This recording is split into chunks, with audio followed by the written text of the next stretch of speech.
Good morning. Welcome. Good morning. Today is March 2nd, 2025, and our topic this morning is navigating the tides of life. As you can see from this picture behind us, this is just right over from where we live over to the ocean. This is Hillsborough Inlet. My son lives close to there, so I love this picture. So we're navigating tides. The tides we're navigating are the tides of ups and downs. I think you may I relate don't to think that. anybody has those. As a matter of fact, I'm going to start with a Buddhist quote because it describes all the tides that we have to navigate in life.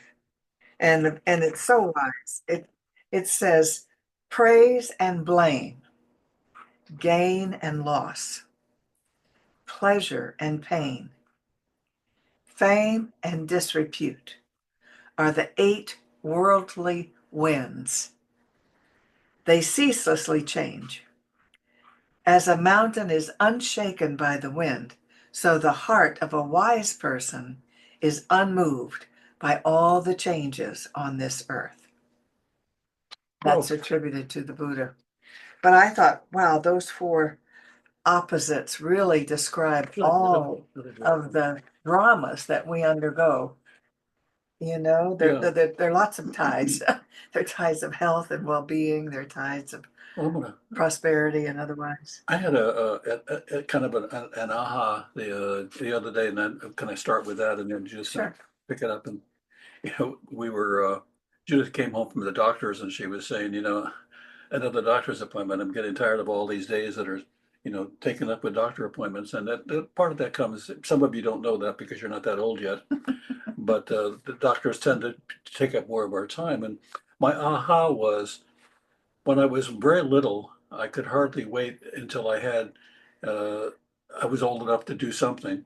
And then when I went to school, I was old enough to wish that I didn't have to go to school because I didn't want to have to be at school all day long.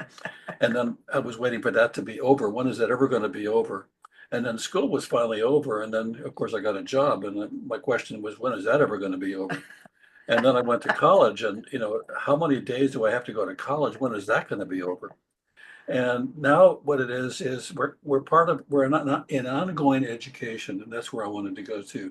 The ongoing education is now we're learning how to be old. And I had no idea that you had to be trained to be old. You have to go to doctors and have them tell you what old looks like and what it means and what you have to do if you're going to be old, and if you want to stay old or you want to have it all be over. And so all kinds of things that I never paid attention to. Nobody ever told me too many peanut butter jelly sandwiches are going to get you in trouble. But now that we're old, peanut butter and jelly sandwich, that's a real questionable product here. And so where I'm going with this is I think we end up with a kind of resentment that we don't realize we have about all of the education we have to keep getting. And all I can think is it's a forever thing. That in fact, that's what we're here for until the day that we die. And then we have to learn how to be dead. We're hopefully not right away. But the point I wanted to make is that one of the obstacles I think we often have is we're waiting for something to be over when in fact we need to embrace what is. And that's a challenge, and we get hooked on that very quickly. I go to work every day, and people are always saying, "Oh, thank God it's Wednesday, Hump Day," and then thank God it's Friday, I get the weekend off. And it's interesting how that intrudes into the quality of the day because I'm not really here on Friday. I'm waiting to go home. You know, Have my weekend. yeah, or I have to be here Monday. Oh my God, it's Monday. And I wanted to bring that up. So for any of you that are struggling with any of that or the ongoing education that life requires, if you embrace it rather than saying, "Oh, when is it going to be over?" It's a very different experience. Indeed. And with these storms, these navigating the storms in life, there's always something, isn't there? Yeah. So a lot of people now are just saying this is just intolerable, Yeah, life is a very long hurricane season. yeah. And we in this country are pretty spoiled. We're not used to, except for occasional hurricane. We're not used to a lot of trauma and drama. We've got plenty of food. As a matter of fact, our biggest problem seems to be too much food, and plenty of everything compared to every other country. Um, That I have to. I get a kick out of myself when I think about, well, we have to go to Costco today, and all the traffic and the parking and the people who don't know what they're doing when they get in Costco. And I realize how many places don't have a Costco? How many Exactly. places don't Yeah. have the multiple choices? And in an hour, I can spend $500 And I can't think of another place where I can buy organic, cut, cleaned celery stalks and tires. so that I can juice them. Yeah, I know, but that's an amazing gift that yeah. we can get that It's that Costco it's or the anywhere. it's the Sears of the new millennium. You can buy Yeah. everything. But I think it's important for us. When I went to Costco the other day, and I didn't want to go because the parking's going to be hard, and I went in, and for some reason I had a shift of attitude, and I realized, look at all these people amazed and alive, and different shapes and sizes, and different configurations, and different thoughts and ideas. And I thought, my God, this is like an art gallery of humanity. And so I started to enjoy it as opposed to the usual, how long is this going to take? So you're navigating the change Exactly, in which is Costco, exactly what we're yes, talking about. navigating the tides. If you could navigate We the don't tide, like it very much in the season because it no, is very crowded. please The go. season is Yeah, the winter time. That's when we get all of our visitors, right. and so our Yeah, population doubles, yeah. So and so it unless gets crowded. we're your friends and we know you'll go home, yeah, we love you. So what I would like, the main point I'd like to make about navigating the tides of these ups and downs in our lives, and right now many of us are going through a political upset with changes in our administration, and it's just so easy to get caught up in that, oh, ain't it awful, ain't it awful? And or for the people who believe the opposite of us, ain't it wonderful, ain't it great, but either way you're caught up in a tide. And so how can we have a more even keel of just trusting that all is well? Ernest Holmes said, and it's basically this: don't believe your physical mind. You have a mind that is connected with the mind of God, that is your real source of peace and joy. So Ernest Holmes, our founder of Centers for Spiritual Living, said this in a book called This Thing Called Life. God is an infinite presence and an indwelling reality. Indwelling. The silent whisperings of this inner presence come to each of us as a divine revelation, an inner communion of the individual spirit with the oversoul, that vast and invisible presence in which we live, move, and have our being. Hmm. And the oversoul, of course, comes from Ralph Waldo Emerson. That's a term he used for God and our part, our connection with it. And Ralph Waldo Emerson said this: let us become silent that we may hear the whispers of the gods. There is guidance for each of us, and by lowly listening, we shall hear the right word. Now, what he means by lowly listening is quiet, humble, meditative. We don't find it by shouting to a congregation or shouting to the winds. We find it by going within. Hmm. And so that is really, I believe, the best way to manage these tides of change that we all experience. It's part of life. As Bob says, were you ever in a phase of your life that you weren't wondering when it would end? except If age. you'll, well, let's not talk about endings right now. Don't bring up the Yeah, past. but you're right. School, work, all these Yeah, things go. yeah. Gosh. And, I remember for a long time at the job I'm doing now, because there's some stress in the work that I do, working with people that are upset. I would get up and head toward the car, wondering who was going to be there, what was going to be happening.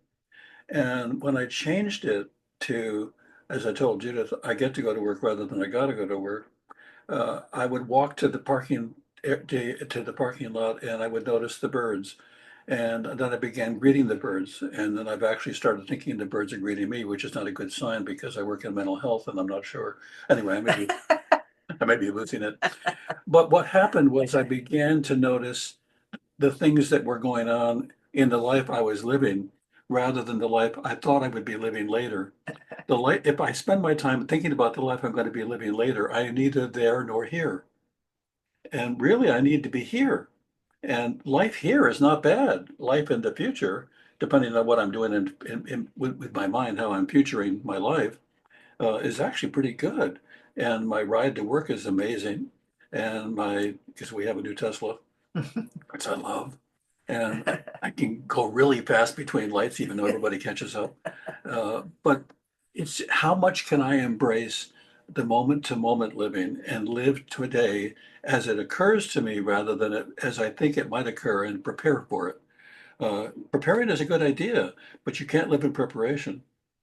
If you think about it, nearly all of our mental and emotional pain is because we are thinking about possible futures that we don't want, or we're remembering things in the past that we didn't like. Yeah. But our mind has the capability of doing that. And if we will stay in this very present moment, right here, right now, what's going on, there's usually not that much that makes us unhappy. Yeah. Occasionally there is. If you're in pain, if you hurt yourself or something, that can be pretty uncomfortable. But normally we torture ourselves with going back to the past, reliving things, or going to the future. So try to catch yourself. If you find yourself unhappy, ask yourself, where am I going in my mind? It gives me a whole different take on you can't get there from here. You can't get there from you can't get to your future from here. You can only be here. That's right. And if you'd spend the time being here, the future would look different when it occurred to you because you would be in the midst of discovering it rather than even futuring beyond that. It's just so hard, I think, for us because we're so conditioned to worry to actually just be present in the moment. One of our members here, she does a lot of dance, and what I like about it as I've thought about it is that dance is requires presence. It requires you to be Mhm. present. And then if you're going to sing and dance, you really have to be present. And so, and I know she does a lot of that at workshops that she goes to and things like that. It's kind of, and I thought, wow, what if we made life more of a dance and less of when I get there? Mhm. And it's an important distinction for all of us. Well, I want to read a quote by Eckhart Tolle. Many of you know him, know of his book, The Power of Now, huge bestseller. I think that Oprah Winfrey recently made it her best book award again, because she just is such a powerful book.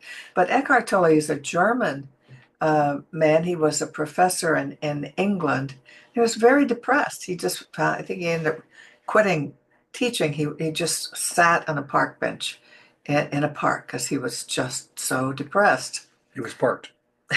He was parked in a park, and he just sat there until he had he had a Epiphany. an epiphany, a spiritual experience, and he realized he was far more than this physical being. He really accessed his higher spiritual self. And this is what he says: the beginning of freedom is the realization that you are not the possessing entity, the thinker.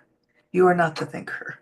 The moment you start watching the thinker, a higher level of consciousness becomes activated.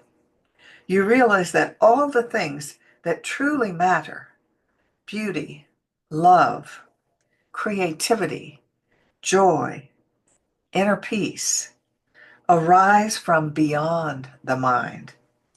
You begin to awaken.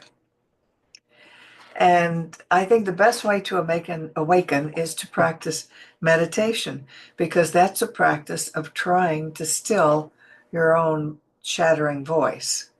And the best way to still it is to try listening and listen to guidance that you may receive from spirit. Right, from the oversoul. the I overflow. love that as a Yeah, term. the overflow. You know, that reminds me of I was listening to NPR this morning as I was charging the car, and for 30 minutes I had to sit quietly and just do nothing.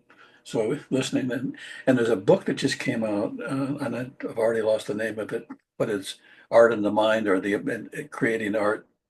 Uh, it's a, but the premise that it worked from was beautiful. Art is humor.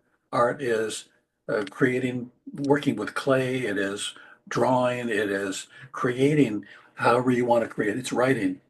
But the thing that they discovered in the research that was being done, which is really very interesting. What is the name of the book? Your brain on Your art. brain on art. The brain literally grows and thrives and functions so much better when you are willing to be creative and whatever art form you choose.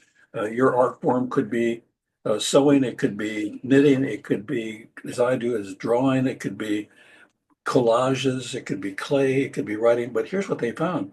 The brain literally looks different and acts differently and cognitively functions better when you're creating. They looked at a school in Arizona that was half art. It was an art school, regular school, but it taught the arts, all of the arts. And all of the students performed better than any of the other students in any of the other schools. And they went to college more, they were more frequently going to college, and they were also better communicators. They were more likely to be successful because Hmm. one of the things that taught was collaboration. Because when you're creating, you're working with other people. And why I bring that up is that one of the ways to be present, in addition to meditation, is to find something that you can do creatively that makes you feel good, that puts you on the edge of your own life experience and has you wondering what's going to be next or how it's going to unfold. See, most of us, without meaning to, have a life that is so well organized and so well planned out that we don't necessarily have to be there for it. And the sad thing is we wake up on a Sunday and think, I wasn't here this week. And it's really, really important for us to be present for it. But she was talking about an artist who drew that she had worked with clay because when they were working with clay, different parts of their brain had to engage and connect with how do I do that? You could make riding a bicycle an art form, but how do you do that? How could you refine that? How could you make it more exciting? How could you bring the adventure and bring other people on board? And so creativity in so many ways is a critical factor. In fact, meditation is really creativity. It's not like you're working with something that's on paper. You're actually working with your mind, creating in mind a space for something to occur that is bigger than you. Well, that's what I do every day, creating artwork. Well, I have a story to tell about creativity that made me laugh out loud. So I hope it makes you people laugh out loud when you hear it. Um, Oh, yeah. there were a group of people wanting to play golf. One was a priest, one was a doctor, and one was an engineer. And they were waiting after a particularly slow group of golfers playing ahead of them. And they started getting really upset because the wait went on and on. So the engineer, fuming with anger and lots of judgment, finally asked, "What's with these guys? We must have been waiting a half an hour." The doctor replied, "I don't know, but I've never seen such ineptitude." The priest jumped up, asking a nearby greenskeeper, "What's with the group ahead of us? They're incredibly slow." The groundskeeper answered, "They're a couple of blind firefighters. They lost their sight last year while saving our clubhouse and from a fire. And so since that time, we let them play free of charge." And after a long silence, the priest, feeling a little embarrassed, said, "That's so sad. I'll say a special prayer for them tonight." And the doctor said, "Good idea. I'm going to contact my ophthalmologist friend and see if there's anything he could do for them." Then the two looked at the engineer, who asked, "Why can't those guys play at night?"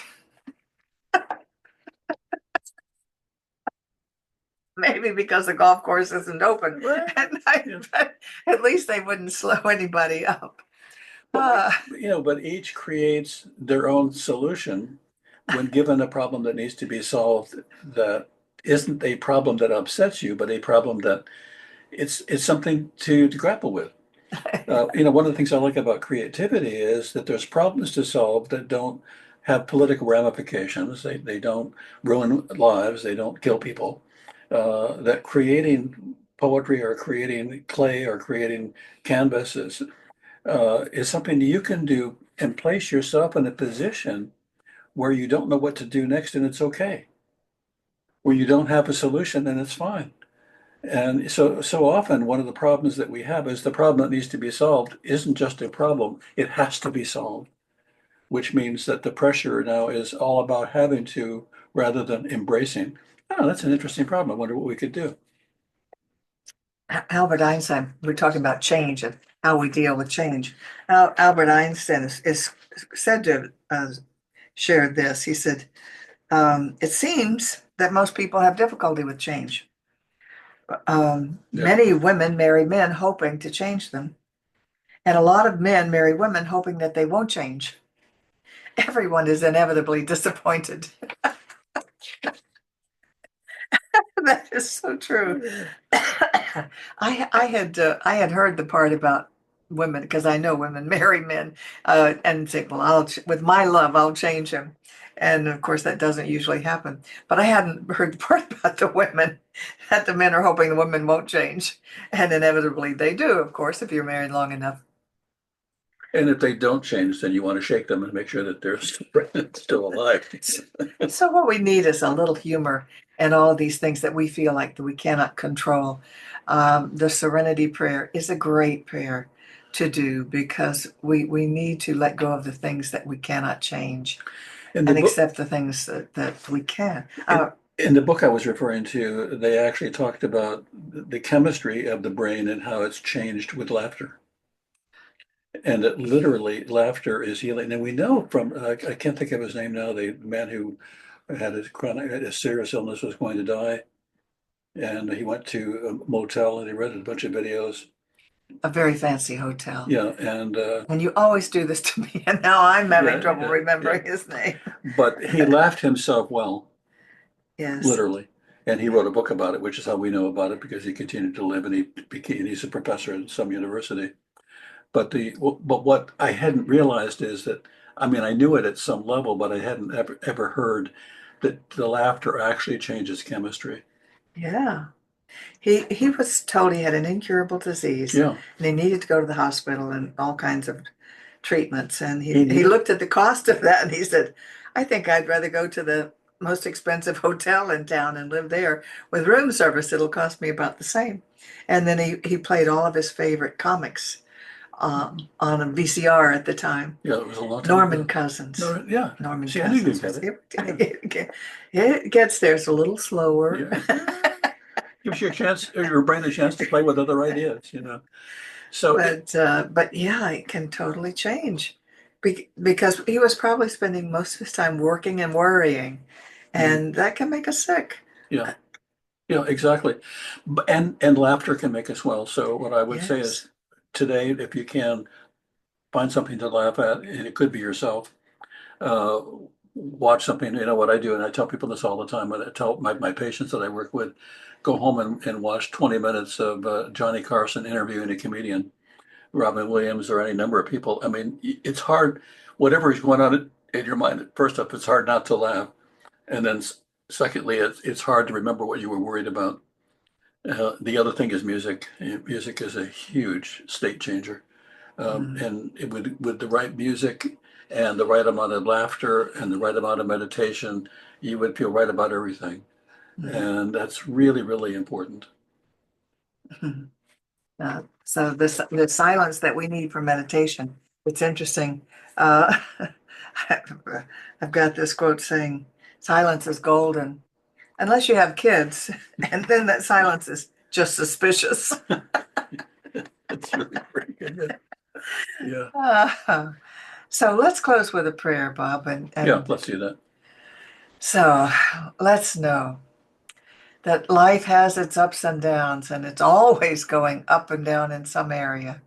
And so we just accept that we are glad to be here. We're glad to be alive at this time on our planet. We're here to be a force for good. We're here to lift others and ourselves, knowing that we change the things we can and we accept the things we cannot change. I refuse to be done in by appearances or by conditions, because all conditions and all appearances last fractions of a moment in real time. In real time, I'm a spirit that is eternal. And knowing that I'm an eternal spirit that will continue to have all of the joy and all of the love and all of the light that is possible, I say yes to the life that is here before me. I say yes and I embrace it. I say yes with excitement. The adventure is for me right here and right now. And so it is. So it is. And so at this time, we like to share a screen Did you set here. that up? Uh-huh. Oops. Sure. And invite you to support this ministry. We are the Centers for Spiritual Living of the Palm Beaches, and this is the first page of our website. If you go there, that is cslpalmbeaches.org, this little button right at the top saying ways to donate will show you how you can do that. We like to say an affirmation affirming our prosperity, and we invite you to say it with us right now. My My investment investment today today is is made made with the with a full full realization realization that that God God is is the the source source of of my my supply supply and and returns returns it it to to me me enriched enriched and and multiplied. multiplied. And I want to thank the donors for this last week. We received some additional bonuses that we hadn't counted on and didn't plan on, and the generosity is really wonderful and amazing, and we say thank you. Yes, indeed. Um, Don't share. so, well, thank you. We will stop the share now And now and we will end the end recording. recording.